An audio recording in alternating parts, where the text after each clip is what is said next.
Hello dear aspirants, welcome to this channel and बहुत बहुत स्वागत है आप सभी लोगों का इस प्लेटफॉर्म पे।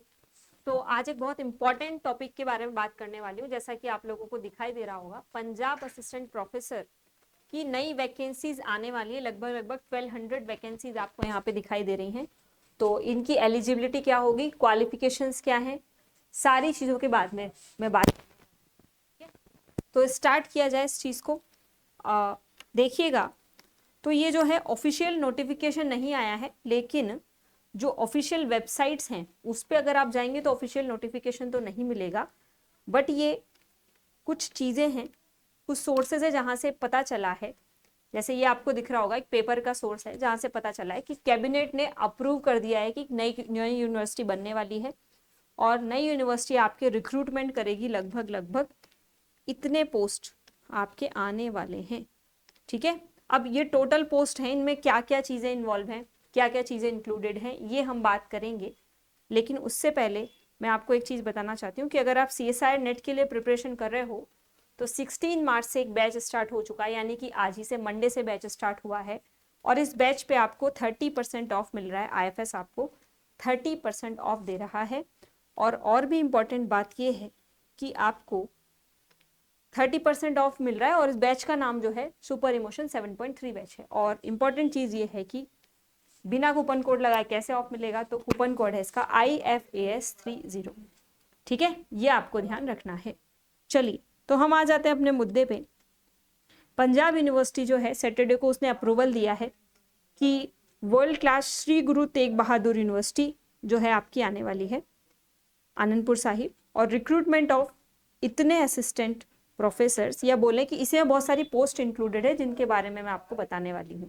ठीक है, और लाइब्रेरियंस, इन पोस्ट में लाइब्रेरियंस और असिस्टेंट प्रोफेसर दोनों के बारे में बताया गया है गवर्नमेंट कॉलेजेस में। ठीक है, अब देखिए, तो पंजाब कैबिनेट ने अप्रूव किया है कि ये नई एक यूनिवर्सिटी बनेगी, गुरु तेग बहादुर यूनिवर्सिटी आनंदपुर में। और इतने असिस्टेंट प्रोफेसर्स को आपको क्या दिया जाएगा, अपॉइंटमेंट दिया जाएगा। ठीक है, और ये आपका असेंबली में प्रेजेंट किया जाएगा, ऐसा उन्होंने बताया है। ये ऑफिशियल स्टेटमेंट जो है चीफ मिनिस्टर के ऑफिस से आया है और कैबिनेट ने नॉड मतलब इसके लिए मंजूरी दे दी है। ठीक है, अब मंजूरी तो मिल गई है तो कुछ टाइम में फिर वैकेंसीज भी आएंगी। तो हमें क्या करना है, हमें तैयारी करना स्टार्ट कर देना है। और तैयारी कैसे करनी है वो हम आप लोगों को एक नए वीडियो में बताया जाएगा। बिल्कुल इसका सिलेबस जैसे ही आता है वैसे। इन जनरल सिलेबस आपको पता है कि वही रहता है लगभग जो CSIR नेट का होता है। कुछ एक चेंजेस होंगे जब सिलेबस आपको दिया जाएगा, तो we will discuss that also. लेकिन फिलहाल जो हम बात करेंगे कि इन्होंने बोला कि इतने फ्रेश रिक्रूटमेंट होंगे। In another significant decision the cabinet gave concurrence to initiate a fresh recruitment process for 1158 posts in government colleges across the state, जिनमें 1091 आपके असिस्टेंट प्रोफेसर्स के लिए होंगे और 67 के आसपास लाइब्रेरियंस के लिए दिए जाएंगे। तो टोटल जो पोस्ट है उनका कुछ ब्रेकडाउन है, लगभग इतनी 1100 पोस्ट आपकी इनके लिए होगी। ठीक है, नेक्स्ट पॉइंट ये है कि रिक्रूटमेंट कंडक्ट जो होगा वो आपका UGC के रेगुलेशंस 2018 वाले जो हैं उसी के बेसिस पे होगा, through Punjab public service commission PPSC। The government will withdraw an earlier requisition of 612, मतलब इतने असिस्टेंट प्रोफेसर्स के पहले से प्रस्तावित थे कि इतनी चीजें आने वाली है, इतने रिक्रूटमेंट, बट उसको ये वापस ले रहे हैं। और अब नया वाला जो है फ्रेश 1158 जो है वो वाला रिक्रूटमेंट स्टार्ट होने वाला है।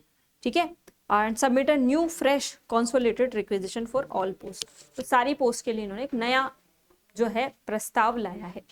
तो फटाफट से आपको क्या करना है, तैयारियां करनी स्टार्ट कर देनी है। कुल मिला के ये बात है। तो ये बहुत अच्छी और बहुत बढ़िया न्यूज़ है आप लोगों के लिए।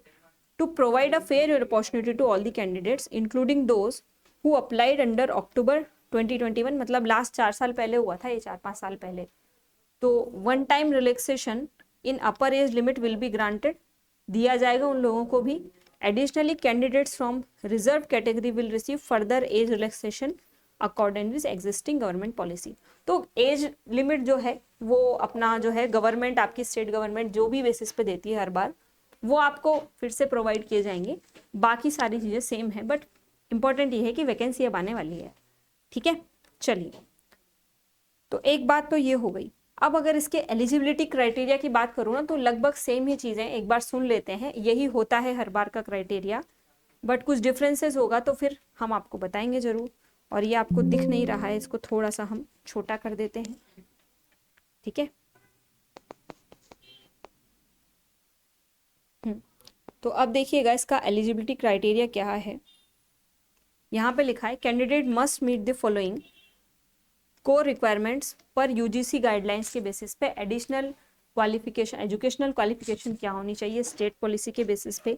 मास्टर्स डिग्री होनी चाहिए मिनिमम 55% मार्क्स के लिए, और ST SC OBC के लिए जो हमेशा होती है 50%, और उससे कम जो भी आपका हर बार निकल के आता है वही चीज़ें। नेट या सेट का एग्जाम, नेट का CSR नेट ओवरऑल दी इंडिया जो काम आता है वो, या फिर सेट आपके स्टेट का एग्जाम क्लियर होना चाहिए, ठीक है, या फिर स्लेट का जो भी है। और PhD वालों के लिए है कि PhD डिग्री अगर आपकी है तो भी आप इसको जो है कर सकते हैं, और PhD वालों को नेट स्लेट की ज़रूरत नहीं पड़ेगी। ये है इसकी एलिजिबिलिटी के बारे में बात। और एज लिमिट के बारे में अगर मैं बात करूँ तो स्टैंडर्ड आपका ये रहता है 18 to 40 ईयर्स वाला। लगभग इसमें ना अगर आप देखोगे तो 21 के आसपास ही रहता है, तो डिपेंड करता है स्टेट वाइज वो निकालेंगे कितना आएगा। और कैटेगरी वाइज रिलैक्सेशन आपको जो है अपने स्टेट गवर्नमेंट जितना देती है पब्लिक गवर्नमेंट पॉलिसी, उस बेसिस पे आपको मिल जाएगा। तो कुल मिला के बात यह है कि बहुत अच्छी अपॉर्चुनिटी है, बहुत टाइम बाद आ रहा है, तो प्रिपरेशन में आप लोगों को लग जाना है, ठीक है। तो this was all from my side. Thank you everyone, thanks for watching and keep learning.